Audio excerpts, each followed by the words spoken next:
शंकर भगवान की शिवरात्रि साधना की रात्रि होती है। शंकर भगवान की शिवरात्रि एक आराधना की रात्रि होती है। हमने पहले भी कथाओं में कहा, हर महीने शिवरात्रि आती है। एक महीने की शिवरात्रि पर अगर आपसे बन सके, आप दुनिया में अगर आपके पास में लोग कहें कि ये बहुत गरीब व्यक्ति है, बहुत साधारण व्यक्ति है, इसके पास धन नहीं है, वैभव नहीं है, सत्ता नहीं है, इसके पास खुद का मकान नहीं है, इसके पास खुद की प्रॉपर्टी नहीं है, इसके पास खुद की दुकान नहीं है, दूसरे के यहाँ काम करता है, इसके पास कुछ भी नहीं है, हम उनसे कहेंगे 12 महीने शिवरात्रि आती है।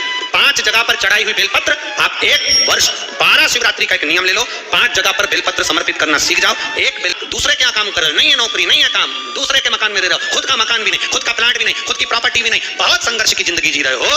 एक बेलपत्र अशोक सुंदरी वाली जगह पर डंडी का मुंह नीचे की ओर, माता पार्वती जी के हस्त कमल पर ये तो पत्ती जो होती है, इस पत्ती के 2 भाग शिवलिंग के बीच में हो। तीसरी बेलपत्र भगवान शंकर के शिवलिंग पर डंडी का भाग आपके विपरीत दिशा में हो। भगवान शंकर का जहां से जल बहकर जाता है, जमीन पर जो जल बहता है, जमीन पे से जो जल बहकर जाता है, चौथी बेलपत्र उस जमीन के जल पर जहां से वो पानी बहकर जा रहा है। श्री शिवाय नमस्ते दोस्तों, हर हर महादेव। कैसे हैं आप? आशा करती हूँ सब ठीक होंगे और सुरक्षित होंगे। दोस्तों, पड़ने जा रही है साल की सबसे बड़ी महाशिवरात्रि। 8 मार्च को पड़ रही है ये शिवरात्रि। भोलेनाथ का और माता पार्वती का इस दिन विवाह हुआ था। तो इस दिन अगर हम कोई भी उपाय करते हैं तो भोलेनाथ हमारी कामना को शीघ्र से शीघ्र बहुत जल्द पूरा करते हैं। इस दिन भोलेनाथ माता पार्वती का मिलन हुआ था, भोलेनाथ माता पार्वती का विवाह हुआ था। तो चलिए जानते हैं कि हमें क्या उपाय करना चाहिए। हमें पूज्य गुरुदेव की कथा सुन करके और समझ करके मैं ये उपाय बता रही हूँ। पूज्य गुरुदेव ने इस वीडियो में बताया है, मैं आपको करके दिखा रही हूँ कि ये उपाय किस प्रकार से करना है। दोस्तों, बहुत सी माता बहनाएं उपाय कर नहीं पाती हैं, समझ नहीं पाती हैं, गलत कर लेती हैं और फिर उनका काम पूरा नहीं होता तो फिर कहती है मैंने तो उपाय किया था लेकिन मेरा कार्य पूरा नहीं हुआ। तो आपको क्या करना है दोस्तों, पूज्य गुरुदेव ने तो इस वीडियो में बता ही दिया है कि ये उपाय किस चीज के लिए है।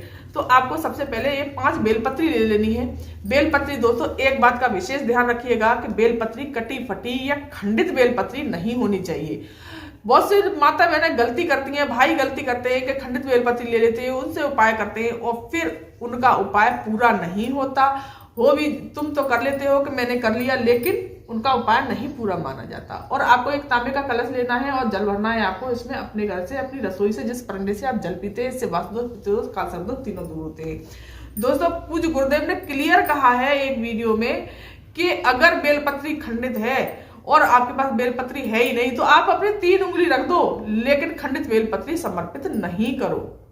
तो चलिए जानते हैं। पहला, इसे लेकर के सीधे पहुंच जाना है शिव मंदिर। शिव मंदिर पहुंच करके आप अगर चंदन, जो भी पूजा की सामग्री ले जाना चाहते हैं वो ले जाइए। दूध, दही, घी, शहद जो भी है, आप पंचामृत से पहले स्नान करा दीजिए और इससे फिर आपको जल समर्पित कर देना है। सबसे पहले करते हैं जल में उत्तर दिशा की तरफ मुख करके खड़े हो जाना है। सबसे पहले गणेश जी के स्थान पर जल समर्पित कर देना है। श्री शिवाय नमस्ते मंत्र का जाप करते हुए कार्तिकेय जी के स्थान पर, माता अशोक सुंदरी के स्थान पर, माता रानी के हस्तकमल पर और श्री शिवाय नमस्ते मंत्र का जाप करते हुए इस तरह से हमें सारा जल समर्पित कर देना है।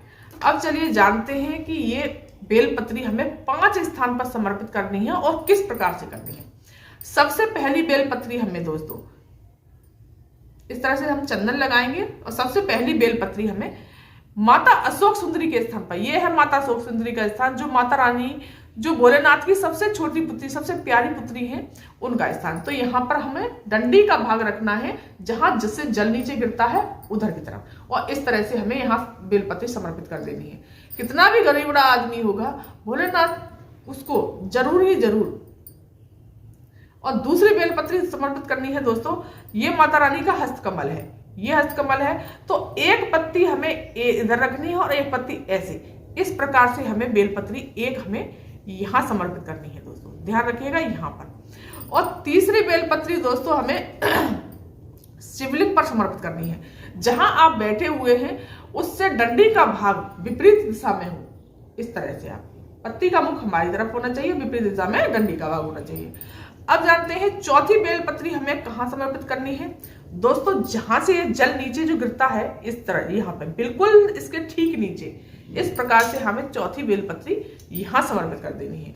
और 5वीं बेलपत्री दोस्तों इस प्रकार से, जो नंदी का पैर उठा हुआ है, देखिए दोस्तों ये वाला जो उठा हुआ पैर है, यहाँ पर हमें 5वीं बेलपत्री इस तरह से समर्पित कर देनी है।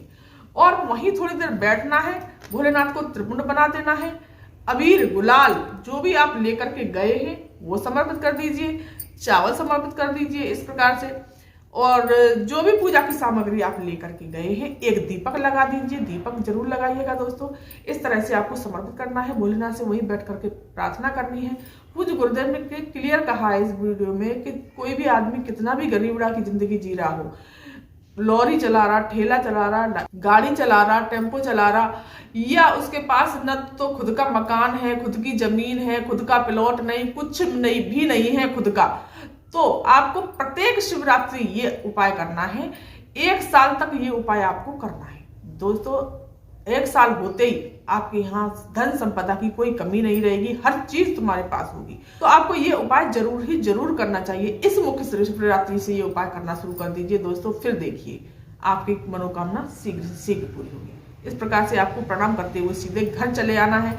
और ये थी दोस्तों जानकारी आज की। अगर ये वीडियो, ये जानकारी आपको पसंद आई हो तो मेरे चैनल को सब्सक्राइब कर दीजिए, वीडियो को लाइक कर दीजिए और कमेंट में श्री शिवाय नमस्तुभ्यम अवश्य लिखिएगा।